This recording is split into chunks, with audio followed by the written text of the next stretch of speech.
Have you ever really thought about what goes on behind the scenes of a live TV show? For decades, it was this whole world of super complex, dedicated machinery. But that world, it's been completely turned on its head. So let's dive into this transformation and see how the broadcast studio went from a physical control room to, well, a data center in the cloud. Now, just for some context, this is part 35 of a 40-part series all about modern broadcast studios. Today, we're really zeroing in on the material from this specific chapter, how IT and virtualization have completely reshaped the entire industry. So when you picture a TV control room in your head, you probably imagine something kind of like this, right? A gigantic console, just a dizzying sea of buttons, specialized screens everywhere you look, and a room just buzzing with energy. For a long, long time, this was the absolute heart of broadcasting. Okay, but what if I told you that the modern broadcast studio looks a lot more like this? Yeah, a clean, quiet server rack. I know, it might just seem like a simple IT closet, but believe it or not, this is where the magic happens now. This is the new reality of TV production. To really get how we ended up here, we first need to take a step back and look at the old world, a world that was basically defined by physical hardware and just a whole lot of wires. What's so wild about this is the fundamental shift it shows. In the old days, every single job had its own dedicated box. A video switcher, an audio mixer, a graphics generator. They were all physically connected by miles of these thick, special cables, and the signal flow was a physical path you could literally trace with your finger from one machine to the next.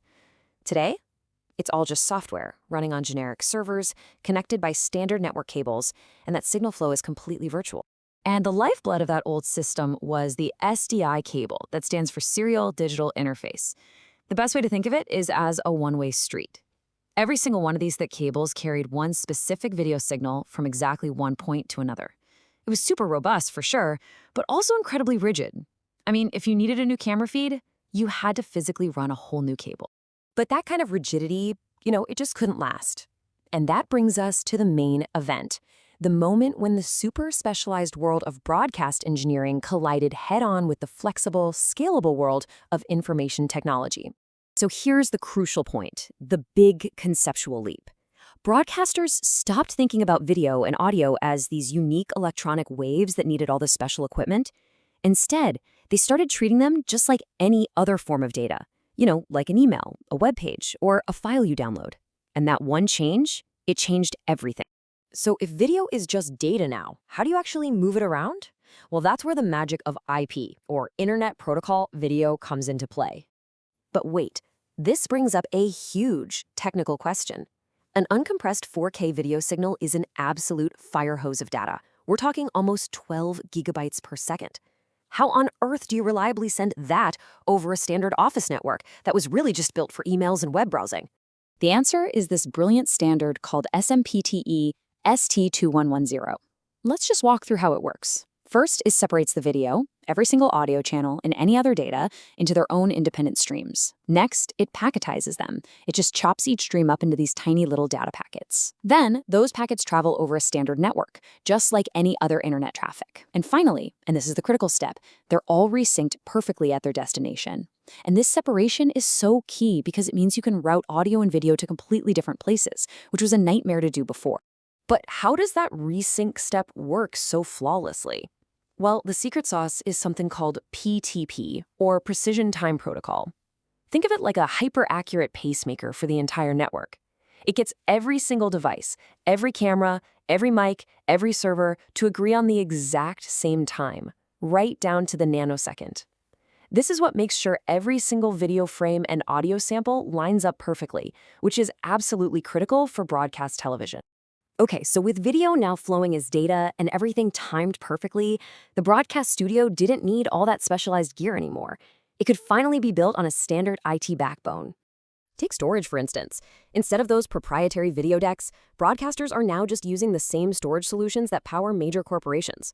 We're talking everything from fast, direct-attached storage for a single editor to network-attached storage so teams can collaborate, all the way up to massive, scalable object storage for archiving petabytes of content. The main takeaway here is that it's all standard, off-the-shelf IT hardware. And this slide really paints the picture of the new reality. That huge, purpose-built video router, gone. replaced by a high-speed network switch. Virtualization means one powerful server can pretend to be a video switcher, an audio mixer, and a graphics engine all at the same time. And, maybe most importantly, with everything connected to a network, cybersecurity is no longer some afterthought. It's absolutely essential to protecting the entire broadcast operation.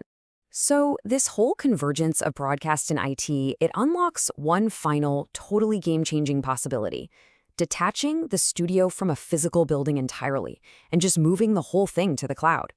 I mean, think about it. Once your whole workflow is just software running an IT infrastructure, there's really no reason that infrastructure has to be in your own building. This means production teams can collaborate on a show from opposite sides of the globe. You could have a director in London working with a graphics operator in New York and an editor in Singapore, all using services that are running in the cloud. So why does all this matter? Well, the benefits are just enormous. You get this incredible flexibility where you can launch a new pop-up channel in hours instead of months.